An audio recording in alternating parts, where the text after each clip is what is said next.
বন্ধুরা, আজকে আমি এমন একটা জায়গায় যাইতেছি, তো দেখলে আপনাদের অনেকটাই ভালো লাগবে। এবং আমিও এর আগে একবার চলে গেছিলাম সেই জায়গায়, তো ভিডিও করতে পারি নাই, তাই ভাবলাম আজকে আপনাদের সাথে ভিডিওটা শেয়ার করি। তো আমি শহর থেকে কিছুক্ষণ সামনে এসে দেখতে পেলাম সামনে আমার গাওয়ার আকৃতির একটা অপরূপ সৌন্দর্য দৃশ্য। তো এটাকে আমার অনেকটাই ভালো লাগছে। তো তারপরে দেখতে দেখতে আপনার সৌদি আরবের মরুভূমির রাস্তা দিয়ে যাইতে যাইতে অনেক দূর যাইতে পারবেন। আপনার রাস্তার মাঝখানে খেজুর গাছের দৃশ্যগুলো আপনাকে মুগ্ধ করবে। তো আমি বর্তমানে যে জায়গাটায় আছি সেটা হলো রিয়াদ থেকে 600 কিলোমিটার দূরে। জায়গাটার নাম ওয়াদি। সেই জায়গার ভিতরে একটা পাহাড় আছে, সেই দুর্গম পাহাড়ে যাইতাছি। তো আঁকা বাঁকা অনেকটাই রাস্তা, দুর্গম পাহাড়ি অঞ্চলে যাইতে এরকম রাস্তা দিয়ে যাইতে হয়। তো পিচ করা নাই। তো সামনে একটা গাড়ি দেখতে পারতেছেন, সেটা হলো আমাদের কোম্পানির গাড়ি। সেই আঁকা বাঁকা দুর্গম পাহাড়ি রাস্তা পাড়ি দিয়ে আমরা আসলাম অনেক দূর। আস্তে আস্তে তাও আমরা দেখতে পারতাছি এই সৌদি আরবের মরুভূমির বুকে এক ধরনের গাছ জন্ম নিচ্ছে। এটা আপনাকে অনেকটাই মুগ্ধ করবে। সেটা আমি এখানকার মানুষদের কাছে শুনছি, কাটা গাছ বলে এটাকে। আর সামনে যে দেখতেছেন একটা অপরূপ সৌন্দর্য পাহাড়। তো এই পাহাড়, মরুভূমি সবগুলো মিলে আপনাকে অনেকটাই ভালো লাগবে। আমারও অনেকটাই ভালো লাগতাছে যে এরকম পাহাড়ের ভিতরেও মানুষ বসবাস করে, সেটা আজকে নিজের চোখে দেখব। তারপর বন্ধুরা আমার সাথে এক ইয়ামিনী বৈশা আছে। তো আমার সাদিক, আমি তাকে জিজ্ঞেস করলাম এই দুর্গম পাহাড়ে তো বাড়িঘর কিছুই নাই, তো একটা বাড়ি দেখা যাইতাছে। তাকে আমি বললাম যে এই জায়গায় কোনো চোর কিংবা চুরি কিংবা ডাকাতি হয় না। সে আমাকে উত্তরে বলল এই জায়গায় কোনো চুরি কিংবা ডাকাতি কোনো কিছুর ভয় নাই। তো সৌদি আরবের একটা বিশেষ দিক হলো এই জায়গায় নিরাপত্তা অনেক কড়াকড়ি, আইন অনেক কড়া। তারপর তার সাথে কথা বলতে বলতে ছুটে চললাম সেই দুর্গম পাহাড়ের দিকে। আস্তে আস্তে অনেক দূর আইসা বললাম, দেখেন সামনে কত বড় একটা পাহাড়, বিশাল বড় পাহাড়,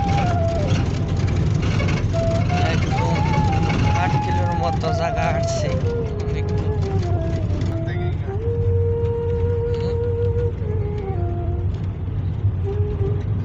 তামানিয়া তামানিয়া তামানিয়া এটা আমার মোদির গাড়ি চালিয়ে যাইতেছে। আর এটা আমার ইতিস ভাই। তো সেই সামনে দেখেন কত বড় একটা পাহাড়।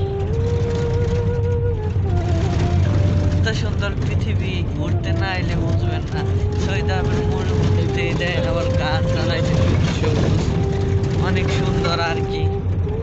গাড়িতে মাশাআল্লাহ।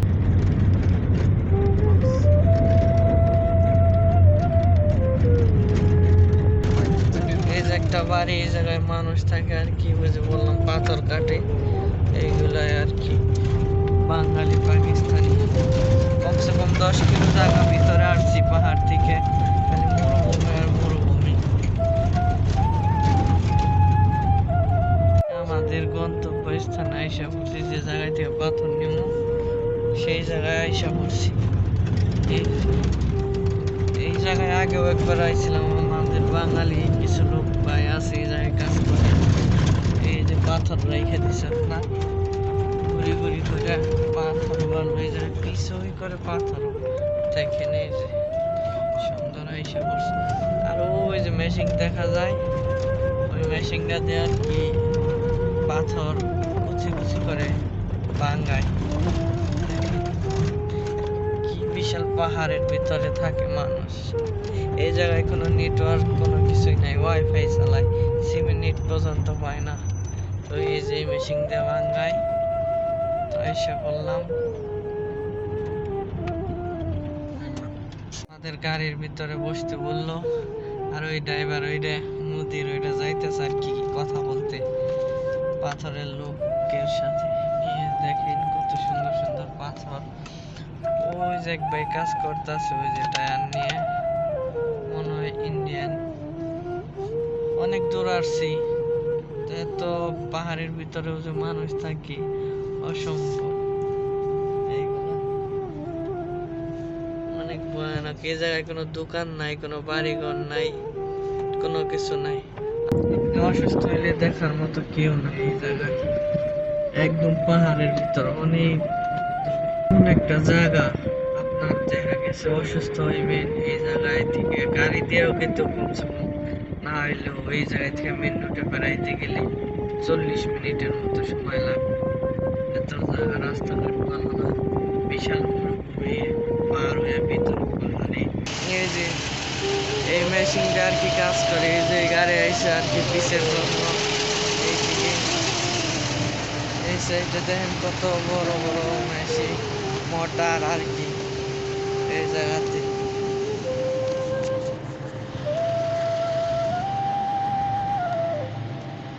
ওই জায়গায় এসে আমার আসলে একটা এত পাহাড়ের ভিতরে থাকি না, আমি তাহলে থাকতে পারতাম না, আমার অনেক ভয় করতো রাত হলে।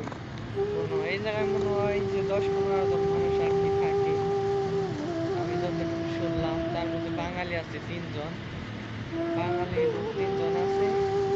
তাদের কাছে করলাম তাদের কিরকম বেতন 1400 ওভারটাইম আছে, কাজ টাজ করে আর কি মোটামুটি। তারা মাসে একদিন যায় বাজার করতে আর টাকা দেশে পাঠাইতে ব্যাংকে।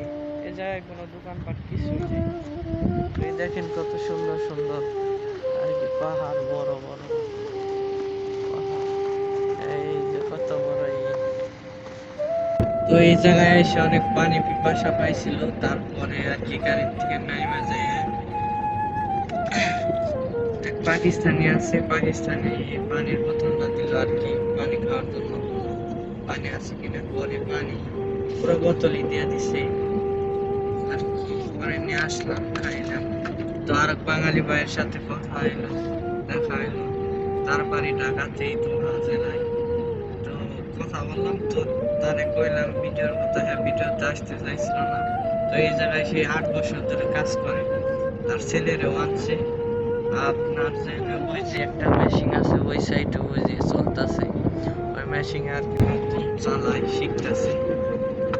তো অনেকদিন ধরে এই জায়গায় থাকে আর কি।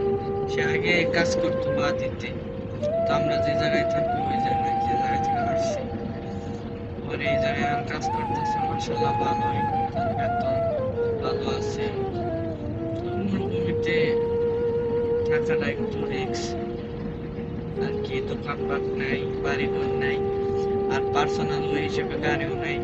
যা গাড়ি আছে মালবাহী গাড়ি, ট্রাক, ওই যে দেখা যাইতেছে ওই যে গাড়ি, এইগুলা আর কি। এইভাবে অনেকটা কষ্ট করে এই জায়গায় থাকতো মরুভূমিতে। তো টাকা কামাইতে হইলে অনেকটাই কষ্ট করতে হয়। তো এই মরুভূমিতে এসে দেখলাম তারা কিভাবে থাকে, তাদের জীবনযাপন এবং কাজ কাম সবকিছু আর কি দেখলাম, ভালো লাগলো। তার জন্য ভিডিওটা করে নিয়ে গেলাম। তো ভিডিওটা যদি ভালো লাগে তাহলে বেশি বেশি শেয়ার করে দিবেন এবং লাইক, আর চ্যানেলে নতুন থাকলে চ্যানেলটা সাবস্ক্রাইব করে দিবেন। আজকের ভিডিওটা এই পর্যন্ত।